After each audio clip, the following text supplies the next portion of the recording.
Sobrang naging pisikal ang laban at ilang beses tinamaan itong si Disyembre. Talagang sobrang init ng naging bakbakan. Kasabay pa nun ay nakalaban namin ang Shaquille O'Neal ng Daet Camarines Norte. Pero talagang pumapalag itong si Disyembre. Hindi siya maurong sa ilalim. Talsik ang kalaban niya nung pumersa. Ang ganda rin ng tapatan nila ng big man. Pero talagang napakalakas nito kahit tatlo sa ilalim ay walang nagawa. Malaki, malakas at napakagaling. Talagang pinahirapan niya kami. Grabe nga yung naging bakbakan sa ilalim. Umpisa pa lang hindi na maawat yung big man nila. At kapag sumablay kami talagang kuha na niya. Naman kapag dumikit siya ay talagang tumatalsik. Malinis na rebound na naman, halos di na tumatalon. Hindi man siya makashoot pero halos sure ball naman nakakakuha ng foul. Tapos ay sure ball din sa free throw. Maya lang ipinasok na namin itong si Disyembre. Smart siya height pero kung katawanan lang ay tingin kong kakayanin niya. Maganda ng depensa ni Disyembre dito at dahil doon nag-turnover ang kalaban. Dito sa possession na to magiging sobrang pisikal ang laban. Tamaan si Disyembre dito at mapapatigil.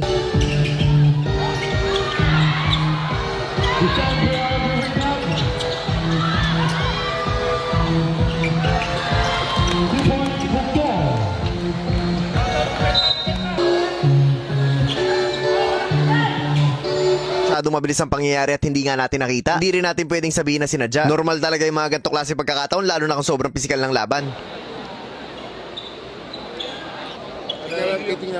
Map na lang. Je, Map na lang, kuya. Sadya bossing eh.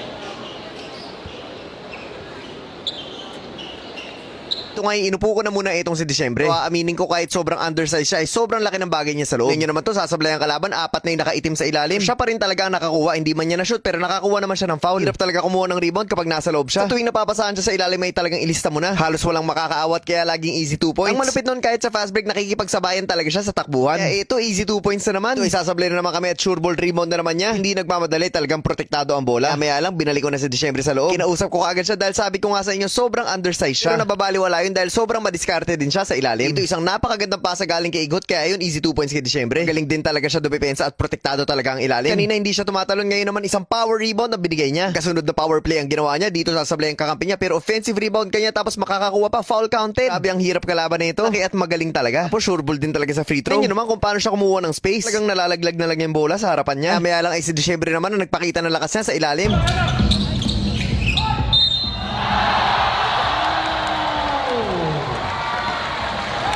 Dating naman sa free throw na kumpleto niya ang 3-point play. Ito yung sinasabi sa inyo na maliit siya pero ang hirap talaga iurong. Dito naman sayang, napakaganda ng power move netong si Disyembre. Sik yung bantay, yun nga lang hindi ko magat yung pektus. huwag mo na pektusan. Opo. Pinektusan mo pa eh. Ito na yung matchup na hinihintay natin. Ito na natin malalaman kung kaya ba talagang i-stop ni Disyembre itong big man.